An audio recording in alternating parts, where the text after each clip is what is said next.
si le coronavirus avait rebondi en Afrique, comme cela est le cas aujourd'hui en Europe, et plus particulièrement en France, la France n'aurait pas hésité de fermer ses frontières. Et de fermer ses frontières non seulement à tous les ressortissants, n'est-ce pas, d'Afrique ou du Gabon, hein, mais de tous ceux qui reviennent de la sous-région. Mais maintenant que c'est chez eux qu'il y a rebondissement, c'est-à-dire deuxième vague, nous on continue à garder nos frontières ouvertes. Alors que si c'était nous qui avions ce rebondissement, on allait nous fermer les frontières.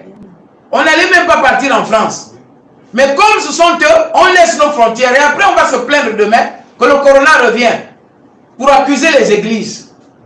Seulement parce que vous êtes contre l'église. C'est maintenant qu'il faut agir. Gouverner, c'est prévoir. C'est ça. C'est maintenant qu'il faut agir pour fermer les frontières. Et on insiste là-dessus parce que c'est par les frontières que le mal du corona arrive. Ou même regardez comment il y a un désordre dans les transports urbains.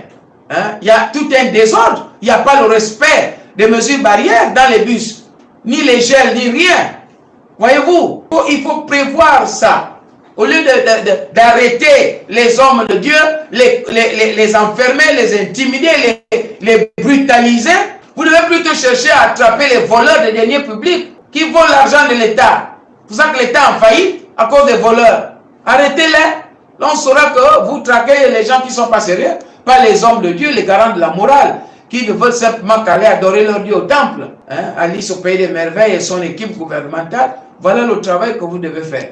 Et non perdre du temps à pourchasser les hommes de Dieu comme si ça devient, je ne sais pas trop, des brigands de grand chemin. Alors que les brigands de grand chemin, on les voit avec des cravates tous les jours, en train de voler l'argent de l'État. Et ceux qui ne sont pas vigilants se retrouvent enfermés, et ceux qui sont plus vigilants sont encore libres. Cessez de persécuter l'Église, ouvrez-nous les églises, nous devons aller adorer notre Dieu. Voilà ce que nous voulons, et c'est tout.